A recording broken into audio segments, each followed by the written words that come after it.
നമസ്കാരം. വർത്തമാനത്തിൻ്റെ പുതിയ ഒരു എപ്പിസോഡിലേക്ക് സ്വാഗതം. ഇന്ന് വർത്തമാനത്തിൽ നമ്മുടെ കൂടെ ഉള്ളത് തപസ്യയുടെ വർക്കിംഗ് പ്രസിഡൻ്റായ ശ്രീ ഹരിദാസ്. അദ്ദേഹവുമായി നമുക്ക് സംസാരിക്കാം. അദ്ദേഹത്തിൻ്റെ കാഴ്ചപ്പാടുകൾ, തപസ്യയുടെ ഇക്കാലത്തെ പ്രവർത്തനം, തപസ്യയുടെ ഭാവി പ്രവർത്തനം, സുവർണ ജയന്തി ആഘോഷ പരിപാടികളിൽ അദ്ദേഹം ആവിഷ്കരിച്ചിരിക്കുന്ന, തപസ്യ സംഘടന ആവിഷ്കരിച്ചിരിക്കുന്ന പ്രവർത്തനങ്ങൾ, അതിൻ്റെ സ്വാധീനം തുടങ്ങിയ വിഷയങ്ങൾ നമുക്ക് അദ്ദേഹത്തോട് സംസാരിക്കാം. നമസ്കാരം സാർ. നമസ്കാരം സാർ. തപസ്യ കലാസാഹിത്യവേദി അതിൻ്റെ 50-ാം വാർഷികം, സുവർണ ജയന്തി ആഘോഷങ്ങൾ അത് നടക്കുകയാണ്. അതിൻ്റെ ഒരു വർഷത്തെ പ്രവർത്തനം നടന്നുകൊണ്ടിരിക്കുന്നു. ഇപ്പോൾ അത് എത്തി നിൽക്കുന്ന ഒരു സാംസ്കാരിക പശ്ചാത്തലം, ഇപ്പോൾ അതിൻ്റെ പ്രവർത്തന പശ്ചാത്തലം, അത് തപസ്യയുടെ വർക്കിംഗ് പ്രസിഡൻ്റായി പ്രവർത്തിക്കുന്ന അങ്ങേക്ക് അത് കൂടുതൽ വിശദീകരിക്കാനാവും എന്നുറപ്പുണ്ട്. ഒന്ന് സംസാരിക്കാമോ അതിനെക്കുറിച്ച്? തപസ്യ കലാസാഹിത്യവേദി 50 വർഷം പിന്നിടുകയാണ്. ഈ അവസരത്തിൽ തപസ്യ കടന്നു വന്ന വഴികൾ ഏതൊക്കെയാണ് എന്ന് കേരളത്തിലെ തപസ്യ പ്രവർത്തകർക്ക് നല്ല ബോധ്യമുണ്ട്. ഒരു കാലത്ത് കേരളത്തിൻ്റെ സാംസ്കാരിക പ്രവർത്തനം വളരെ ശക്തമായി നിയന്ത്രിക്കപ്പെട്ടിരുന്നത് ആധ്യാത്മികമായ ആശയങ്ങളുടെ വഴിക്കാണ്. കേരള നവോത്ഥാനം ആരംഭിക്കുന്ന കാലത്ത് അതിന് വളരെ വ്യക്തമായ ഒരു മാർഗമുണ്ടായിരുന്നു. ശ്രീ നാരായണ ഗുരുദേവനും ചട്ടമ്പി സ്വാമികളും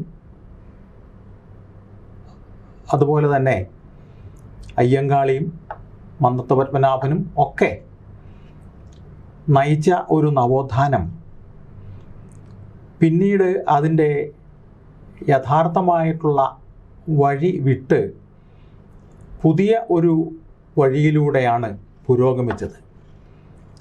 അതിനുള്ള പ്രധാന കാരണം നമുക്കറിയാം. ചില വൈദേശിക ആശയങ്ങളുടെ കേരളത്തിലേക്കുള്ള വരവും ജനങ്ങളുടെ ഇടയിൽ അതിനുണ്ടായ സ്വാധീനവുമാണ്. അപ്പം അത്തരത്തിലുള്ള ഒരു സ്വാധീനത്തിൻ്റെ ഫലമായി ഈ നവോത്ഥാന നായകന്മാർ ചിന്തിച്ച കാര്യങ്ങൾക്ക് വളരെയധികം വിരുദ്ധമായിട്ടാണ് പിന്നീട് നവോത്ഥാനം പുരോഗമിച്ചത്. അത് ആധ്യാത്മികതയ്ക്ക് പകരം ഭൗതികതയും, മാനവികതയ്ക്ക് പകരം മാർക്സിസവും, സമഭാവനയ്ക്ക് പകരം സംഘർഷവും വളരെ ശക്തമായി നിന്ന ഒരു കാലഘട്ടം. അതിൽ നിന്ന് പൂർണ്ണമായിട്ട് നമുക്ക് മുക്തമാകാൻ സാധിച്ചിട്ടില്ല ഇപ്പോഴും.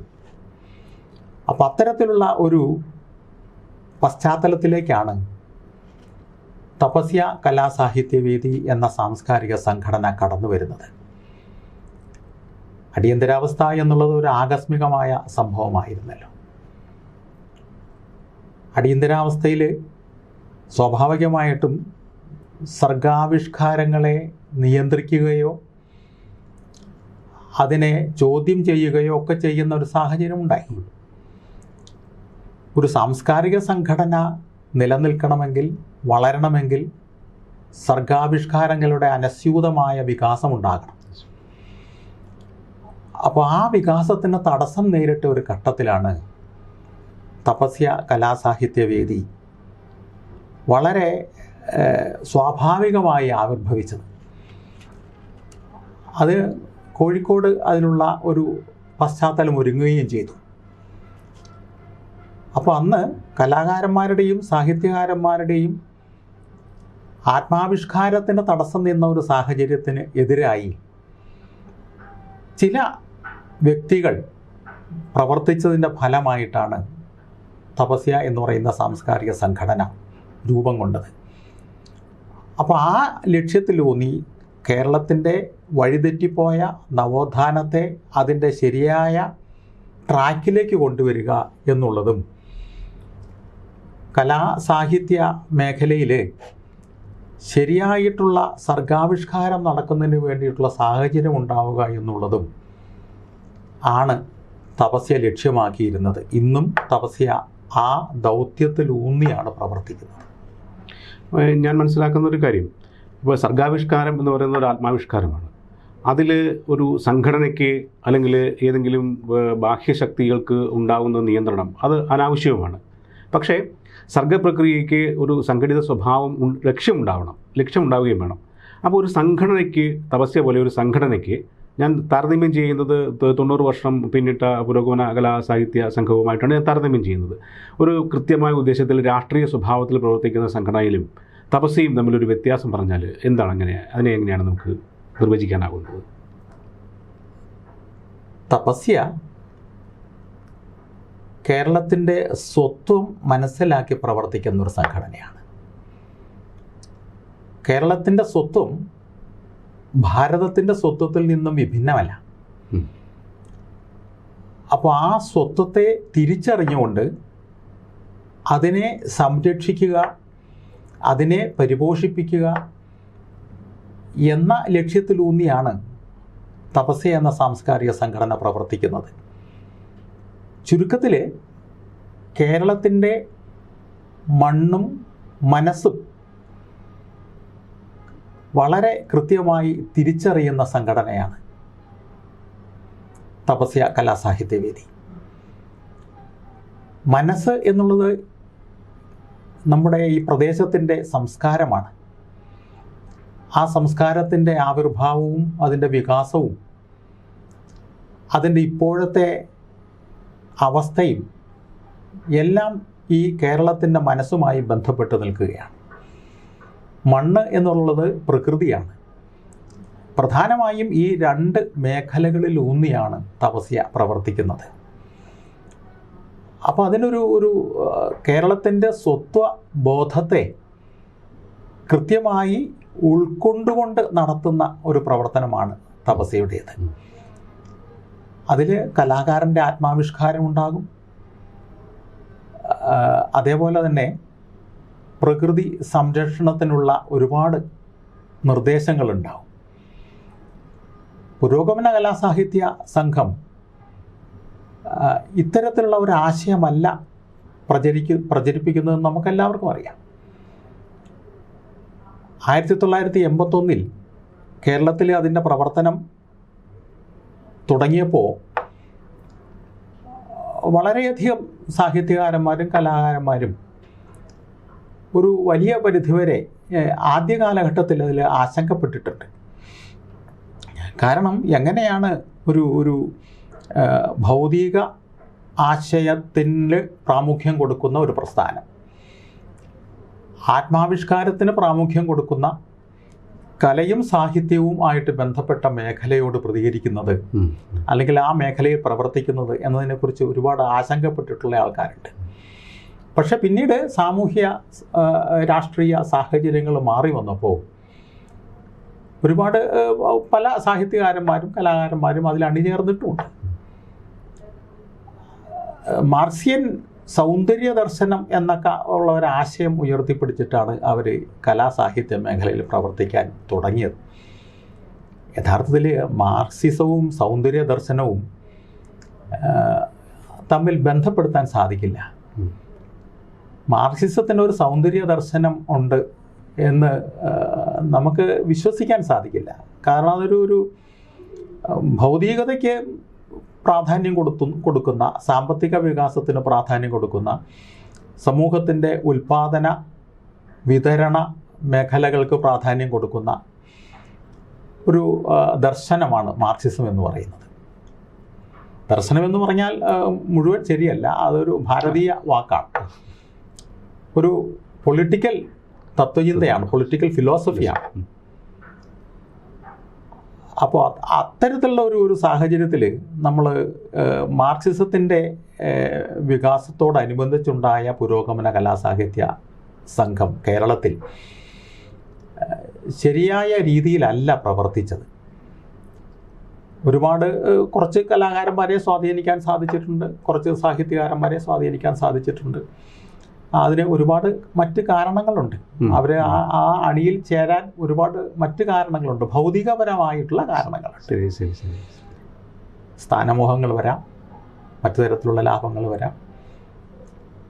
കാരണം ഇത് ഏകമുഖമായ ഒരു തത്വചിന്തയാണ് മാർക്സിസം എന്ന് പറയുന്നത്. അപ്പോൾ ഇങ്ങനെ കലാകാരൻ ചിന്തിക്കണം, ഈ വിധത്തിൽ സാഹിത്യ രചന നടത്തണം, ഫ്രെയിം ഉണ്ടാക്കി ആ ഫ്രെയിമിൻ്റെ ചട്ടക്കൂട്ടിൽ നിന്നുകൊണ്ടാണ് പ്രവർത്തിക്കേണ്ടത് എന്ന് പറയുന്ന ഒരു തത്വചിന്തയാണ് മാർക്സിസം എന്ന് പറയുന്നത്. അങ്ങനെ ഒതുങ്ങി നിന്ന് ഒരു കലാകാരന് പ്രവർത്തിക്കാൻ സാധിക്കില്ല. ഭാരതീയ ചിന്തയനുസരിച്ചിട്ട് കലാദർശനത്തിൻ്റെ ആവിർഭാവം തന്നെ വേദങ്ങളിലാണ്. അപ്പോൾ വളരെ ഭരത മുനി മറ്റൊക്കെ പറയുന്നത് വളരെ കൃത്യമായ ഒരു കലാദർശനത്തിൻ്റെ കുറിച്ച് അദ്ദേഹം സൂചിപ്പിക്കുന്നുണ്ട്. ഋഗ്വേദത്തിൽ നിന്നും ഇതിവൃത്തവും, സാമവേദത്തിൽ നിന്ന് സംഗീതവും, യജുർവേദത്തിൽ നിന്ന് അഭിനയഭേദങ്ങളും, അഥർവവേദത്തിൽ നിന്ന് രസങ്ങളും ആണ് കലയുടെ അടിസ്ഥാനമായിട്ട് ഭരതമുനി പറയുന്നത്. അപ്പോൾ അതിനൊരു മനുഷ്യൻ്റെ മനസ്സുമായി വല്ലാതെ ബന്ധപ്പെട്ട് കിടക്കുകയാണ് കലയും സാഹിത്യവും മറ്റും. ഇത് ഈ തരത്തിലാണ് കഥ എഴുതേണ്ടത്, ഈ തരത്തിലാണ് കവിത എഴുതേണ്ടത്, ഈ തരത്തിലാണ് ചിത്രം വരയ്ക്കേണ്ടത് എന്ന് പറയുമ്പോൾ മനുഷ്യൻ്റെ മനസ്സിനെ വല്ലാതെ നിയന്ത്രിക്കുന്ന ഒരവസ്ഥ ഉണ്ടാകും. നമ്മൾ കവിതയെക്കുറിച്ചൊക്കെ പറയാറുണ്ടല്ലോ, കവിതയുടെ നിർജ്ജനം, സ്പോണ്ടേനിയസ് ഓവർഫ്ലോ ഓഫ് ഇമോഷൻ എന്നൊക്കെ പറയാറുണ്ട്. അതെവിടെ നടക്കും ഇങ്ങനെ നിയന്ത്രിക്കുമ്പോൾ?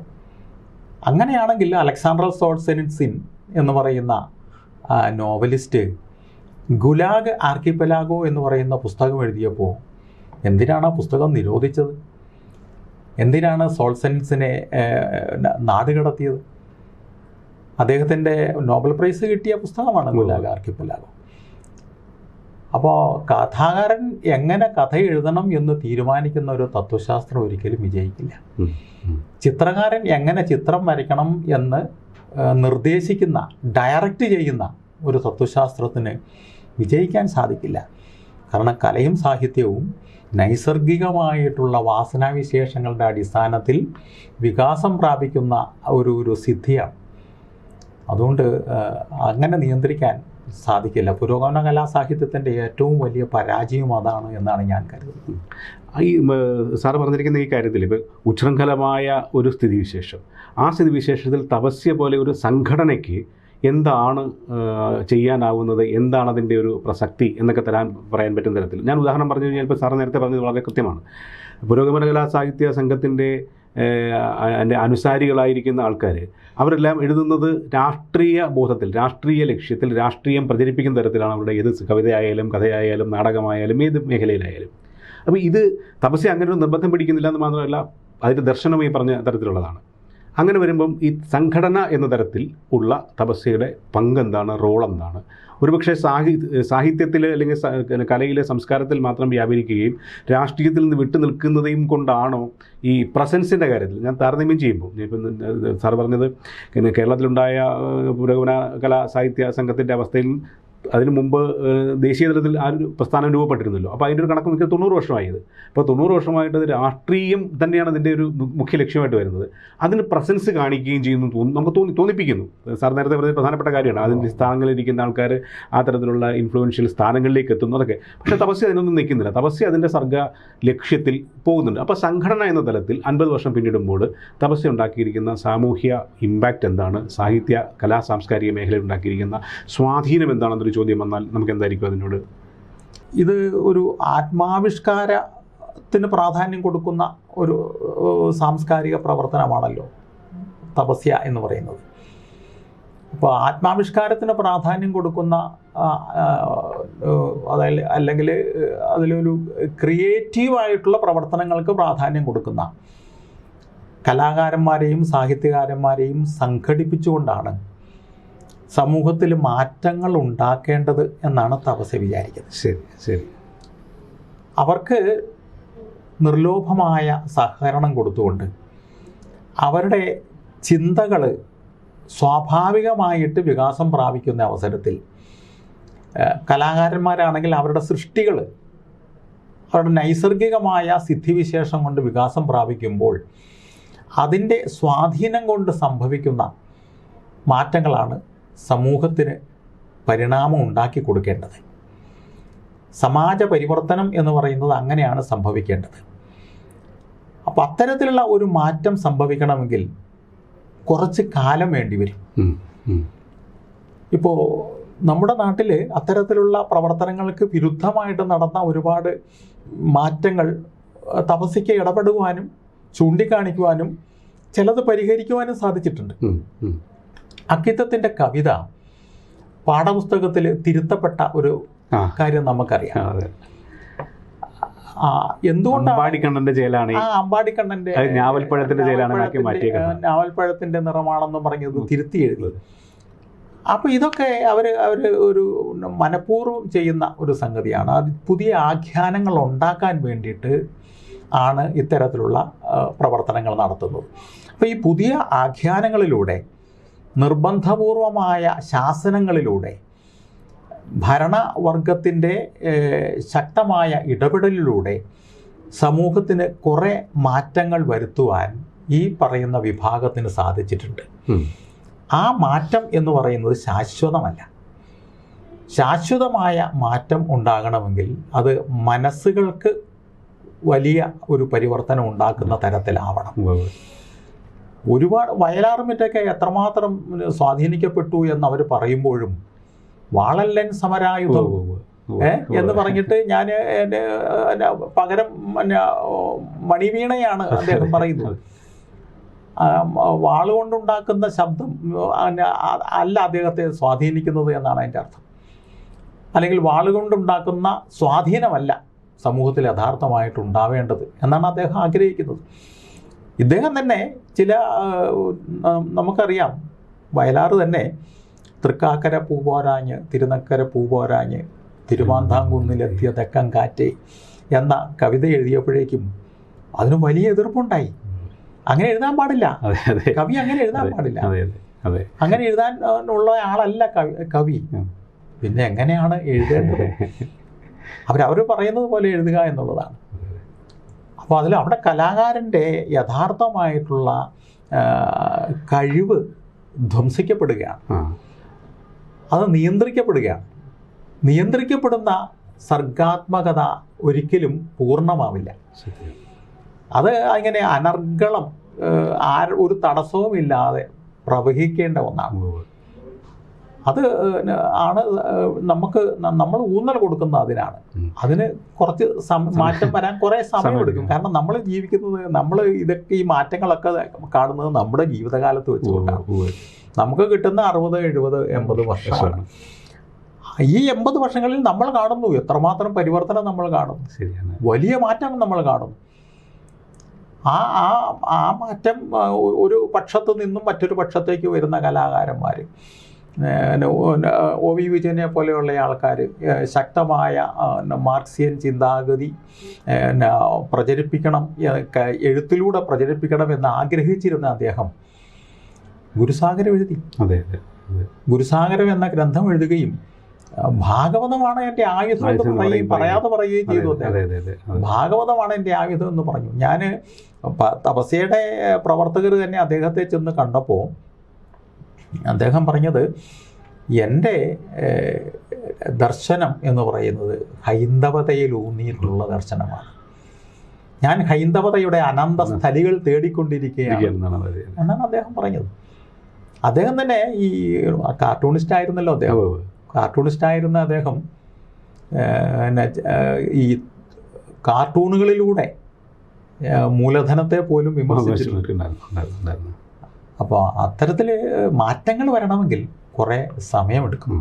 ഈ തപസ്യയെ ഉൾക്കൊള്ളുവാൻ തപസ്യയുടെ വേദികളിൽ വന്നിരിക്കുന്ന ആൾക്കാരുടെ ഒരു പട്ടിക എടുത്തു കഴിഞ്ഞാൽ ഇപ്പോൾ എം ഗോവിന്ദനെ പോലെ MV ദേവൻ തന്നെ പോലെ അങ്ങനെയൊക്കെ ഉണ്ടായിരുന്ന ആൾക്കാർ വലിയ പരമ്പര തന്നെ. എനിക്ക് കേരളത്തിലെ പ്രമുഖരായ സാഹിത്യ സാംസ്കാരിക പ്രവർത്തകർ എല്ലാ ആൾക്കാരും തപസ്യയുടെ ഓരോ ഘട്ടത്തിൽ നമ്മൾ യോജിച്ച് പ്രവർത്തിക്കുകയും അതിൻ്റെ വേദികൾ വരികയൊക്കെ ചെയ്തിട്ടുണ്ട്. തപസ്യ ഇപ്പോഴും ആൾക്കാരുടെ തെറ്റിദ്ധാരണ തപസ്യ അതിൻ്റെ രാമായണം വായിക്കാൻ വേണ്ടിയുള്ള ഭാഗവതം വായിക്കാൻ വേണ്ടിയുള്ളതാണെന്നുള്ള തെറ്റിദ്ധാരണ ഉണ്ടായിരിക്കുന്നത്.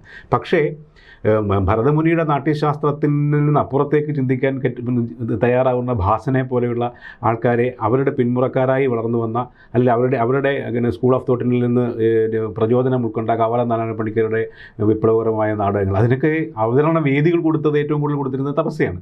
അപ്പോൾ തപസ്യ ആ തരത്തിലുള്ള നമ്മൾ നേരത്തെ പറഞ്ഞതുപോലെയല്ല ഒരു മാമൂലികളിൽ മാത്രം ഒതുങ്ങി നിൽക്കുന്നതല്ലാതെ ഈ കലാകാരന് പരമാവധി ആവിഷ്കാര സ്വാതന്ത്ര്യം കൊടുക്കുന്ന തപസ്യ. ആ തപസ്യയുടെ 50-ാം വർഷം അതിപ്പോൾ എത്തി നിൽക്കുന്നത് അടുത്ത ഒരു ഘട്ടത്തിലേക്ക്. എന്തൊക്കെയായിരിക്കാം അതിൻ്റെ ഒരു പ്രവർത്തന മേഖല? ഇപ്പോൾ നടത്തിയ ഈ സുവർണ്ണ ജയന്തി ആഘോഷങ്ങളിൽ എനിക്ക് തോന്നുന്നത് 4 പ്രധാനപ്പെട്ട കാര്യങ്ങൾ നടന്നു അല്ലേ? ഉദ്ഘാടനം കൂടാതെ നാടകോത്സവം നടന്നു, സംഗീതോത്സവം നടന്നു അല്ലേ, ചിത്രരചനയുടെ മേഖലയിൽ നടന്നു. അപ്പോൾ സമസ്ത മേഖലയിലും തപസ്യയ്ക്ക് ചെയ്യാൻ പറ്റുന്ന കാര്യങ്ങൾ ഒക്കെ ചെയ്തുകൊണ്ടിരിക്കുന്നു. അതിൻ്റെ അടുത്ത ഘട്ടത്തിലേക്ക് എന്താണ് അതിൻ്റെ ഒരു പ്രവർത്തന മേഖല? തപസ്യ ഇപ്പോൾ ശശികുമാർ തന്നെ ആദ്യം പറഞ്ഞല്ലോ, ഒരുപാട് ആൾക്കാർ വിമർശിക്കുന്ന സംഘടനയാണ് തപസ്യ. അഭിപ്രായ വ്യത്യാസങ്ങളുള്ള ആൾക്കാർ തപസ്യയുടെ വേദികളിൽ അനവധി ആൾക്കാർ പങ്കെടുത്തിട്ടുണ്ട്. തപസ്യയുടെ വേദികളിൽ വരാത്ത കേരളത്തിലെ സാഹിത്യ മേഖലയിലുള്ളവരും കലാമേഖലകളിലുള്ളവരും ആയിട്ടുള്ള ആൾക്കാർ വളരെ കുറവാണ്. അതിൽ ചിലപ്പോൾ പേരെടുത്ത് പറയാവുന്ന 2-3 പേര് ഉണ്ടാവും, അതേ ഉള്ളൂ. ബാക്കിയുള്ളവരൊക്കെ വലിയ അഭിമാനത്തോടെ തപസ്യ വേദികളിൽ പങ്കെടുത്തവരാണ്. ഇന്ന് കലാകാരന്മാർ തപസ്യ വേദിയിൽ പങ്കെടുക്കണ്ട എന്ന് നിശ്ചയിച്ചിട്ടില്ല. തപസ്യയെ എതിർക്കുന്നവരും തപസ്യ വേദികളിൽ വരണം എന്നാണ് തപസ്യയുടെ നേതൃത്വം എക്കാലത്തും ചിന്തിച്ചിരുന്നത്. അതുകൊണ്ടാണല്ലോ ശ്രീകൃഷ്ണ ആലനഹള്ളി തപസ്യയുടെ ഒരു വാർഷികം ഉദ്ഘാടനം ചെയ്യാൻ വന്നതും തപസ്യയെ നഖശിഖാന്തം വിമർശിക്കുകയും ചെയ്തു. കർണാടകയിലുള്ള മറ്റ് കലാകാരന്മാർ, സാഹിത്യകാരന്മാരൊക്കെ തപസ്യ വേദികളിൽ വന്നിട്ടുള്ളവരാണ്. നമ്മുടെ പക്ഷത്ത്, തപസ്യയുടെ പക്ഷത്ത് അല്ല എന്ന് വിചാരിക്കുന്ന ആൾക്കാർ, ONV കുറുപ്പിനെ പോലെയുള്ള ആൾക്കാർ, സുകുമാർ അഴീക്കോടിനെ പോലെയുള്ള ആൾക്കാർ, അവരെയൊക്കെ വിളിച്ച് നമ്മുടെ വേദികളിലേക്ക് കൊണ്ടുവന്നിട്ടുണ്ട്. ONV കുറുപ്പ് പറഞ്ഞത് ഞാൻ തലയിൽ മുണ്ടിട്ടുകൊണ്ടല്ല തപസ്യയുടെ വേദിയിലേക്ക് വന്നത് എന്നാണ്. അഴീക്കോട് പറയുന്നു, ഞാൻ തപസ്യ വേദിയിൽ വന്ന് പ്രസംഗിക്കുക എന്നുള്ളത് എൻ്റെ ഒരു ആണ്ട് നേർച്ചയാണ്. അപ്പോൾ അവർ തപസ്യയ്ക്ക് അനുകൂലമായിട്ടൊന്നും അല്ല സംസാരിച്ചത്. തപസ്യയ്ക്ക് അനുകൂലമായിട്ട് സംസാരിക്കണം എന്ന് നമ്മൾ ഒരിക്കലും ശാഠ്യം പിടിക്കുന്നില്ല. അത് കലാകാരൻ്റെ സ്വാതന്ത്ര്യമാണ്, സാഹിത്യകാരൻ്റെ സ്വാതന്ത്ര്യമാണ്. അങ്ങനെ കലാകാരൻ്റെയും സാഹിത്യകാരൻ്റെയും സ്വാതന്ത്ര്യത്തെ വകവെച്ച് കൊടുത്തുകൊണ്ട് തന്നെ അവരുടെ ഭാവനയുടെ വികാസവും അവരുടെ സർഗാത്മകതയുടെ വികാസവും പരിപോഷിപ്പിക്കുക, അത് ഉണ്ടാക്കി കൊടുക്കുക എന്നുള്ളതാണ് തപസ്യ ആഗ്രഹിക്കുന്ന കാര്യം. ഒരുപാട് ടി പത്മനാഭൻ എന്ന് പറയുന്ന കഥാകാരൻ എപ്പോഴും തപസ്യയെ വിമർശിക്കുന്ന കഥാകാരനാണ്. ഈയിടെയും ഞങ്ങൾ പോയി കണ്ടിരുന്നു. അപ്പോൾ അദ്ദേഹം പറഞ്ഞത്, നിങ്ങൾ ഒരു പരിപാടി വയ്ക്കൂ, ഞാൻ വന്ന് സംസാരിക്കാമെന്ന് പറഞ്ഞു. ശരി, നമ്മൾ അദ്ദേഹത്തിനൊരു അവാർഡ് കൊടുത്ത് ആദരിച്ചു. അന്ന് അദ്ദേഹം നടത്തിയ പ്രസംഗം വലിയ വിവാദം ഉണ്ടാക്കിയിരുന്നു എറണാകുളത്ത് വെച്ച്. അപ്പം അങ്ങനെ തപസ്യയുടെ വേദികളിൽ വരാത്ത സാഹിത്യകാരന്മാരും കലാകാരന്മാരും കുറവാണ്. അപ്പം അവർ ആര് വരുന്നു എന്നുള്ളതല്ല, അവരെന്തു പറയുന്നു എന്നുള്ളതല്ല, അവർ പറയുന്ന കാര്യങ്ങൾ കലാ സാഹിത്യ മേഖലയിൽ എത്രമാത്രം പ്രസക്തമാണ് എന്ന് ചിന്തിക്കാനും പഠിക്കാനുമാണ് തപസ്യ പ്രവർത്തകർ സമയം കണ്ടെത്തേണ്ടത് എന്നുള്ള ഒരു അഭിപ്രായമാണ് സംഘടനയെ സംബന്ധിച്ചിടത്തോളം ഉള്ളത്. അപ്പോൾ ആ വിധത്തിൽ നോക്കുമ്പോൾ ഓരോ മാറി വരുന്ന തപസ്യയുടെ നിയന്ത്രിച്ചിരുന്ന അനേകം പ്രഗത്ഭരായിട്ടുള്ള അധ്യക്ഷന്മാർ, അവരുടെ ആശയങ്ങൾ ഒക്കെ ഏത് വഴിക്കാണ് തപസ്യ മുന്നോട്ട് പോകേണ്ടത് എന്ന് വളരെ കൃത്യമായി സൂചിപ്പിക്കുന്നതായിരുന്നു. അത് VM കൊറാത്താണെങ്കിലും മഹാകവി അക്കിത്തമാണെങ്കിലും. മഹാകവി അക്കിത്തമൊക്കെ എത്ര മനോഹരമായിട്ടാണ് തപസ്യ മുന്നോട്ട് പോകേണ്ട പാത ഇതാണ് എന്ന് സൂചിപ്പിച്ചത്. അദ്ദേഹത്തിൻ്റെ മനോഹരമായ കവിതകളിലൂടെ കീറത്തുണിയുടെ വേദാന്തം എന്നൊക്കെ പറയുന്നത്, കീറത്തുണിയുടെ വേദാന്തം എന്നൊക്കെ പറഞ്ഞ് രാഷ്ട്രീയത്തെ വിമർശിക്കുക. അതുപോലെ തന്നെ മാർക്സിസം ഉയർത്തിപ്പിടിക്കുന്ന മാനവീകത, അത് അവർ ഉയർത്തിപ്പിടിക്കുക, അവർ വാദിക്കുകയാണ്. മാനവീകത ഒരു പ്രധാനപ്പെട്ട വിഷയമാണ് എന്ന് വാദിക്കുകയാണ്. യഥാർത്ഥത്തിൽ അക്കിത്തം പറയുന്ന ഒരു മാനസികാവസ്ഥ കലാകാരന്മാർക്കും സാധാരണക്കാർക്കും ഉണ്ടാവുക എന്നുള്ളത് ഒരു അത്ഭുതമാണ്. കാലിൽ കടിച്ച കട്ടുറുമ്പിനെ കുടഞ്ഞെറിഞ്ഞ് സഹതാപത്തോടെ, മനസ്സിൽ നിറയുന്ന കരുണയോടെ അതിനെ നോക്കിയിരിക്കാൻ സാധിക്കണം. അത്തരത്തിലുള്ള ഒരു മനസ്സുണ്ടാകണമെന്നാണ്, കലാകാരൻ്റെ മനസ്സ് അങ്ങനെ ആകണമെന്നായിരിക്കണം അദ്ദേഹം ഉദ്ദേശിച്ചത്. അപ്പോൾ അത്തരത്തിലുള്ള ഒരു മാനസികാവസ്ഥ വളർന്നു വരണം എന്നാണ് കലാകാരൻ ചിന്തിക്കുന്നത്. അത് ഒരു സമൂഹത്തിൻ്റെ ഒരു സമഭാവനയോടെ സമൂഹത്തെ കാണാനും സമൂഹത്തിൽ വളരെ നല്ല രീതിയിലുള്ള ഒരു വികാസം ഉണ്ടാകാനും വേണ്ടിയിട്ടാണ് ആഗ്രഹിക്കുന്നത് കൊണ്ടാണ് അങ്ങനെ സാധിക്കുന്നത്. അപ്പോൾ അക്കിത്തം മാത്രമല്ല, ഇപ്പോൾ പ്രൊഫസർ തുറവൂർ വിശ്വംഭരൻ, അദ്ദേഹം മഹാഭാരതത്തെ നമ്മുടെ മുമ്പിൽ അവതരിപ്പിച്ചത് അതുവരെ ആരും ചെയ്യാത്ത തരത്തിലുള്ള ഒരു സത്യത്തെ അവതരിപ്പിച്ചുകൊണ്ടാണ്. മഹാഭാരതത്തെ എങ്ങനെയാണ് സമീപിക്കേണ്ടതാണ് എന്നാണ് അദ്ദേഹം നമ്മളോട് പറഞ്ഞത്. ഇതുവരെ ആരും പറയാത്ത കാര്യം. മഹാഭാരതത്തെ കഥ മനസ്സിലാക്കണമെങ്കിൽ, അല്ലെങ്കിൽ അതിലെ സന്ദർഭങ്ങൾ മനസ്സിലാക്കണമെങ്കിൽ ബ്രഹ്മസൂത്രവും വേദാന്തവും കൂടി പഠിക്കണം. അത് പഠിച്ചവർക്കേ ഈ കഥയെ വ്യാഖ്യാനിക്കാൻ സാധിക്കൂ എന്ന് അദ്ദേഹം പറഞ്ഞു. അപ്പോൾ അത് നമുക്ക് മഹാഭാരതത്തിലേക്ക് കടക്കുവാനും അത് മനസ്സിലാക്കുവാനും വേണ്ടിയിട്ടുള്ള ഒരുപാട് പാഠങ്ങളാണ് അദ്ദേഹം നമുക്ക് പറഞ്ഞു തന്നത്. രമേശൻ നായർ മറ്റൊരു വളരെ മനോഹരമായ ഒരു ആശയമാണ് നമ്മുടെ മുമ്പിലേക്ക് വെച്ചത്. എന്തായിരിക്കണം തപസ്യ എന്നതിനെക്കുറിച്ച് വളരെ വ്യക്തമായ ഒരു കാഴ്ചപ്പാട് അദ്ദേഹം ഉണ്ടാക്കി വെച്ചു. ഏറ്റവും ജനകീയമായ ഒരു പ്രവർത്തന ശൈലി കൊണ്ട് അദ്ദേഹം സംഘടനയെ കുറേ അധികം മുന്നോട്ട് നയിച്ചു. സിനിമയുമായി ബന്ധപ്പെടുത്തിക്കൊണ്ടാണ് മാടമ്പ് കുഞ്ഞിക്കുട്ടൻ തപസ്യയുടെ പ്രവർത്തനങ്ങളെ വിശകലനം ചെയ്തത്. അപ്പോൾ അദ്ദേഹം സിനിമയുടെ മേഖലയിൽ കുറേ കാര്യമായിട്ട് പരിശ്രമിച്ച ആളാണല്ലോ. അദ്ദേഹത്തിൻ്റെ ആദ്യകാല നമുക്കറിയാം, പുരോഗമന കലാസാഹിത്യ സംഘത്തിൻ്റെ നേതൃത്വത്തിലുണ്ടിരുന്നയാളാണ്. അദ്ദേഹമാണ് ശ്രീരാമകൃഷ്ണദേവനെ കുറിച്ച് അമൃതസ്യപുത്ര എന്ന പുസ്തകം എഴുതിയത്. അപ്പോൾ അങ്ങനെ മാറ്റങ്ങൾ ഇങ്ങനെ വരികയാണ്. തപസ്യ കേരളത്തിൽ പ്രവർത്തിക്കുന്നത് പോലെ സംസ്കാർ ഭാരതി, അതാണ് ദേശീയ തലത്തിൽ പ്രവർത്തിക്കുന്നത്. അപ്പോൾ സംസ്കാർ ഭാരതി എന്ന ദേശീയ തലത്തിലുള്ള ഏറ്റവും വലിയൊരു സാംസ്കാരിക പ്രസ്ഥാനം തന്നെയാണ് അത് നടത്തുന്ന. അപ്പോൾ തപസ്യയുടെ 50-ാം വർഷത്തിൽ നമ്മളിപ്പോൾ വിഭാവനം ചെയ്തിരുന്ന ചില പ്രോഗ്രാമുകൾ നടന്നിരിക്കുന്നു. അത് വലിയ വിജയകരമായി നടന്നു. ഞാൻ നേരത്തെ ചോദിച്ചത് തന്നെ ചോദിക്കുകയാണ്, തപസ്യയുടെ അടുത്തൊരു പ്രവർത്തന മേഖല എങ്ങനെയാണ്? അതിൻ്റെ ഒരു പ്ലാനിങ്, അങ്ങനത്തെ എന്തെങ്കിലും കാര്യങ്ങൾ നടന്നിട്ടുണ്ടോ? അത് ആവിഷ്കരിക്കേണ്ടതാണോ അതോ കൂടി എന്തെങ്കിലും ചെയ്യേണ്ടതാണോ? തപസ്യ ഈ കാലയളവിൽ 2-3 പ്രധാനപ്പെട്ട യാത്രകൾ നടത്തി. കേരളത്തെ കണ്ടെത്തുന്നതിന് വേണ്ടിയിട്ടുള്ള യാത്രകളായിട്ടാണ് അത് വിശേഷിപ്പിക്കപ്പെടുന്നത്. സാംസ്കാരിക തീർത്ഥയാത്ര. അപ്പോൾ ഈ കേരളത്തിൻ്റെ യഥാർത്ഥമായിട്ടുള്ള സ്വഭാവം എന്താണ്,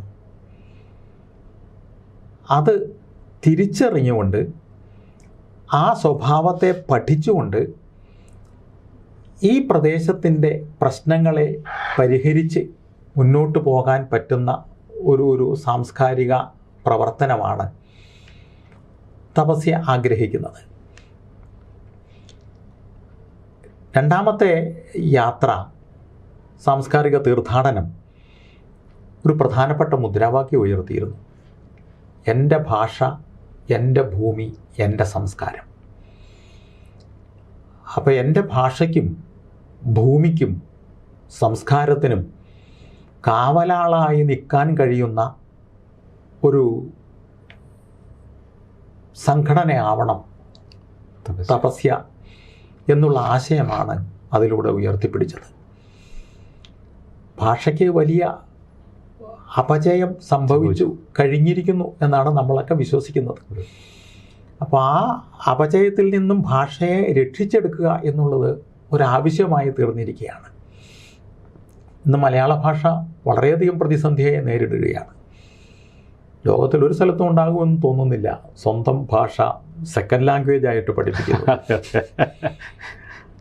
രണ്ടാം ഭാഷയായിട്ട് പഠിപ്പിക്കുക. ഒന്നാം ഭാഷ എവിടെ നിന്നോ വന്ന ഒരു ഒന്നാം ഭാഷയെ നമ്മൾ ഒരിക്കലും മോശമായി കാണുന്നില്ല.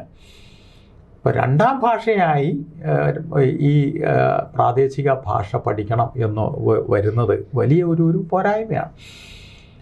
മാതൃഭാഷ പഠിച്ചുകൊണ്ട് ഈ പ്രദേശത്തിൻ്റെ അല്ലെങ്കിൽ ആ ഭാഷയുടെ ഗൗരവം ഉൾക്കൊള്ളുവാനും ഈ പ്രദേശത്തിൻ്റെ സംസ്കാരത്തെ പഠിക്കുവാനും പറ്റുന്ന ഒരവസ്ഥ ഉണ്ടാവണം. അതുപോലെ തന്നെ നമ്മുടെ ഭൂമിയുമായി ബന്ധപ്പെട്ട പ്രശ്നങ്ങളും നമ്മൾ കൃത്യമായി മനസ്സിലാക്കണം. ഇത് രണ്ടും കൂടി ചേരുന്നതാണ് യഥാർത്ഥത്തിൽ സംസ്കാരം എന്ന് പറയുന്നത്. സംസ്കാരം എന്ന് പറയുന്നത് കലയും സാഹിത്യവും ഭൂമിയുമായി ബന്ധപ്പെട്ട പ്രവർത്തനങ്ങളും ഭാഷയുമായി ബന്ധപ്പെട്ട പ്രവർത്തനങ്ങളും എല്ലാം കൂടി ചേർന്നതാണ്. അപ്പോൾ ഈ സംസ്കാരം എന്ന് വരുമ്പോൾ ഒരു അതിന് അനുകൂലമായിട്ടുള്ള ഒരു സാമൂഹ്യ പശ്ചാത്തലം കൂടി, അതിൻ്റെ വികാസത്തിന് അതിന് അനുകൂലമായ ഒരു സാമൂഹ്യ പശ്ചാത്തലം, രാഷ്ട്രീയ പശ്ചാത്തലം ഒക്കെ ഉണ്ടാവണം. അപ്പം അതിനു വേണ്ടിയിട്ടുള്ള ഒരു പരിശ്രമത്തിലാണ് യഥാർത്ഥത്തിൽ തപസ്യ ഈ 50 വർഷം പൂർത്തിയാക്കുന്ന ഈ സമയത്ത് എന്ത് ചെയ്യണം എന്നതിനെക്കുറിച്ചിട്ടുള്ള കൃത്യമായ ബോധ്യത്തോടെ പ്രവർത്തിക്കുന്നത്. അല്ലെ 50-ാം വർഷത്തിൽ കലയുടെ എല്ലാ മേഖലയിലും, അത് നാടകമാണെങ്കിലും, ഇപ്പോൾ നാടകത്തിൻ്റെ കാര്യം പറഞ്ഞല്ലോ, നമുക്ക് ഈ മലയാളത്തെ മനസ്സിലാക്കിയ നാടകകൃത്തുക്കളെ കൃത്യമായി പഠിക്കുവാനും അവരെ പ്രോത്സാഹിപ്പിക്കുവാനും തപസ്യക്കായിട്ടുണ്ട്. കാവാലം നാരായണപ്പണിക്കരുടെ അവനവൻ കടമ്പ, അതിൻ്റെ ഏറ്റവും അതിൻ്റെ സവിശേഷത കൃത്യമായി സമൂഹത്തിന് മനസ്സിലാക്കി കൊടുക്കുവാൻ കഴിഞ്ഞ ഒരു സംഘടനയാണ് തപസ്യ എന്നാണ് ഞാൻ കരുതുന്നത്. കാരണം അദ്ദേഹം ആഗ്രഹിച്ചത് എന്താണ്? വളരെ വ്യക്തമായിട്ടുള്ള സാമൂഹ്യ വിമർശനമാണ്, വളരെ ശക്തമായിട്ടുള്ള സാമൂഹ്യ വിമർശനമാണ്. ഇലനക്കിപ്പട്ടിയുടെ ചെറുനക്കിപ്പട്ടി എന്നൊക്കെ ഒരു കഥാപാത്രത്തെ കൊണ്ട് പറയിക്കുമ്പോൾ, ആട്ടപ്പണ്ടാരങ്ങളെ കൊണ്ടും പാട്ടുപരീക്ഷകളെ കൊണ്ടും ഇന്നത്തെ സമൂഹത്തിൻ്റെ ദുസ്ഥിതികളെ കൃത്യമായി വിശദീകരിപ്പിക്കുമ്പോൾ ഈ നാടകകൃത്ത് ആഗ്രഹിച്ചത് ഈ സമൂഹത്തിൻ്റെ പരിഷ്കരണമാണ്, പരിവർത്തനമാണ്.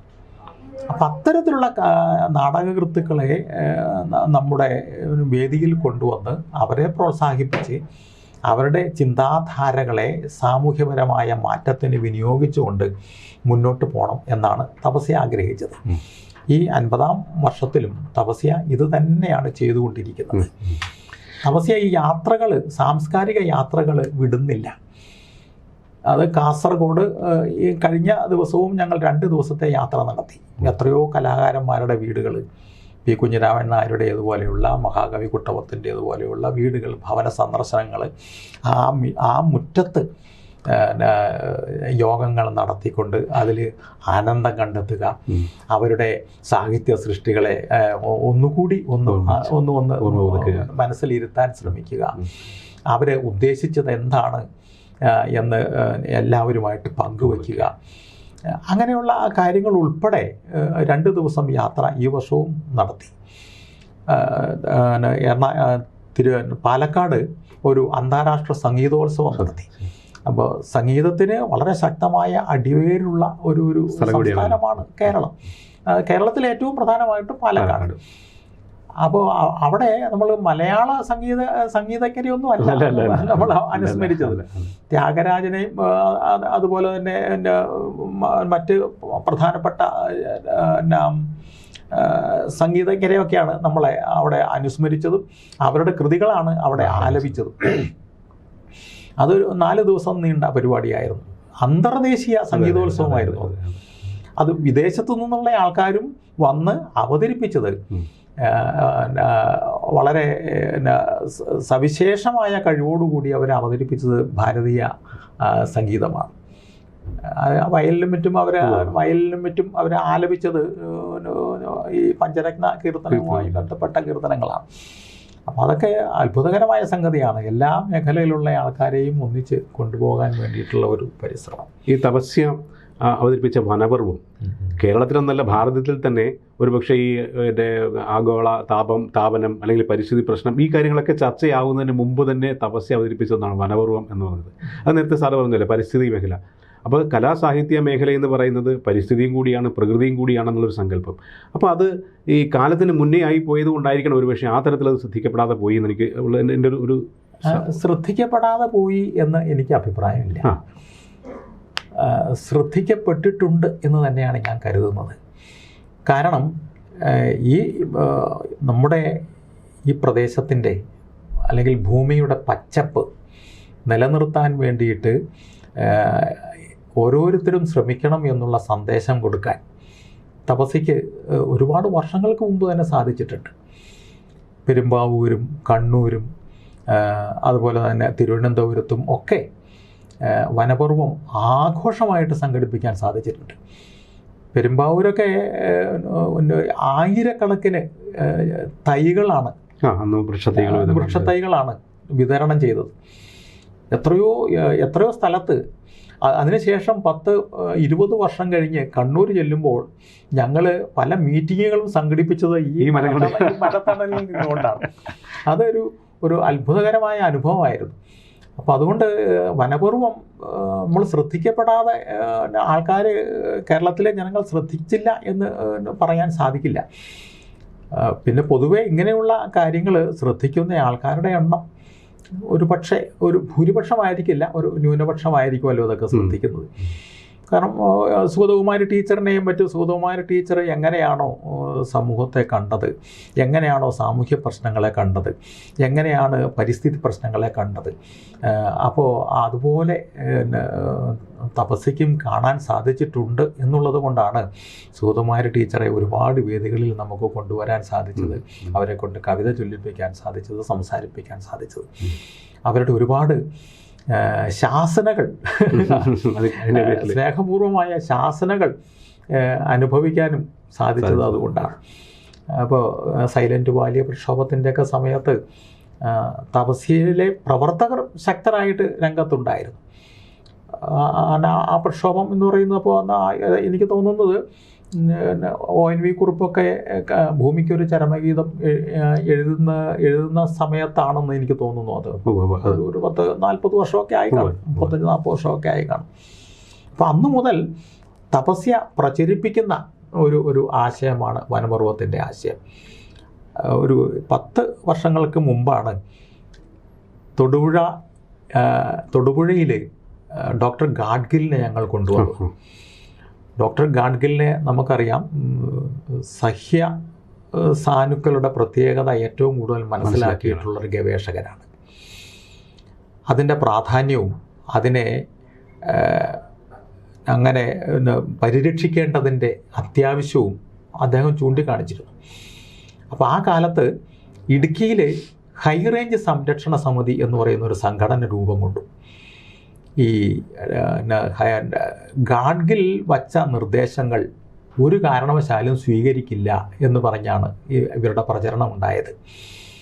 തൊടുപുഴയിൽ ഗാഡ്ഗിൽ വന്നാൽ അദ്ദേഹത്തിൻ്റെ കാല് വിട്ടു എന്ന് അവർ ഒരു പരസ്യമായിട്ട് പ്രസ്താവിച്ചു. ഏതൊക്കെയായാലും അതുകൊണ്ട് തൊടുപുഴയിൽ ടൗൺ ഹാള് നിറഞ്ഞു കവിഞ്ഞ ആൾക്കാരുണ്ടായിരുന്നു അദ്ദേഹത്തിൻ്റെ പ്രസംഗം കേൾക്കാൻ. അദ്ദേഹത്തിന് വലിയ സന്തോഷമായി. പിന്നീട് പല പ്രാവശ്യം കണ്ടപ്പോഴും അദ്ദേഹം തൊടുപുഴയിലെ സമ്മേളനത്തെക്കുറിച്ച് പറഞ്ഞു. അപ്പോൾ അദ്ദേഹം ഒരു പരിസ്ഥിതി സംരക്ഷണത്തിന് വേണ്ടിയിട്ട് ഇത്രമാത്രം ശ്രദ്ധിച്ചിരുന്ന ഒരു ഗവേഷകൻ, ഒരു പരിസ്ഥിതി സംരക്ഷകൻ എന്ന നിലയ്ക്ക് തപസ്യ അദ്ദേഹത്തെ എപ്പോഴും ഓരോ പ്രവർത്തനത്തിൻ്റെ സമയത്തും അനുസ്മരിക്കുന്നുണ്ട്. അപ്പോൾ അദ്ദേഹത്തിൻ്റെ ആശയത്തെയും അതിപ്പോൾ അദ്ദേഹത്തിൻ്റേതുപോലെയുള്ള ആശയങ്ങളെ മനസ്സിൽ കൊണ്ടു നടക്കാനും അത് പ്രാവർത്തികമാക്കാനും ശ്രമിച്ചുകൊണ്ടിരിക്കുന്ന സംഘടനയാണ്. ഇപ്പോൾ വൃക്ഷത്തിൻ്റെ പ്രാധാന്യവും അല്ലെങ്കിൽ കാലാവസ്ഥയുടെ പ്രാധാന്യവും പരിസ്ഥിതി സംരക്ഷണത്തിൻ്റെ പ്രാധാന്യവും എല്ലാം പഠിപ്പിക്കാൻ വേണ്ടിയിട്ട് എല്ലാ ജൂൺ മാസത്തിലും വനപർവ്വം ഇപ്പോഴും ആഘോഷിക്കുന്നുണ്ട്. അപ്പോൾ അതിൻ്റെ പ്രവർത്തനം തുടർന്നു തന്നെ വരികയാണ്. സാഹിത്യ മേഖലയിൽ, ഭാഷയുടെ മേഖലയിൽ, പ്രകൃതിയുടെ മേഖലയിൽ, ചുരുക്കത്തിൽ സംസ്കാരം എന്ന് പറയുന്നത് ഇതെല്ലാം കൂടി ചെയ്യുന്നിട്ടാണല്ലോ മനുഷ്യൻ്റെ ജീവിതത്തെ. ആ ജീവിതത്തെ സ്വാധീനിക്കുന്ന തരത്തിലുള്ള പ്രവർത്തനങ്ങൾക്ക് അടിത്തറ പാകി 50 വർഷത്തിലെത്തിയിരിക്കുന്ന തപസ്യയാണ്. അതിൻ്റെ തുടർന്നുള്ള പ്രവർത്തനങ്ങളിൽ കുറേ കൂടി വ്യാപകമായി, വിശാലമായി കൂടുതൽ ആൾക്കാരെ പങ്കെടുപ്പിച്ചുകൊണ്ടുള്ള പ്രവർത്തനങ്ങൾക്ക് വേണ്ടിയുള്ള ആശയങ്ങൾക്ക് രൂപം കൊടുത്തുകൊണ്ടിരിക്കുകയാണ്. അപ്പോൾ ഈ മേഖലയിൽ തപസ്യയുടെ സംരംഭങ്ങൾക്ക് വിജയം ഉണ്ടാവട്ടെ എന്ന് ആശംസിക്കുന്നു. ഇത്രയും നേരം സംസാരിച്ചതിന് സാറിന് നന്ദി. നമസ്കാരം.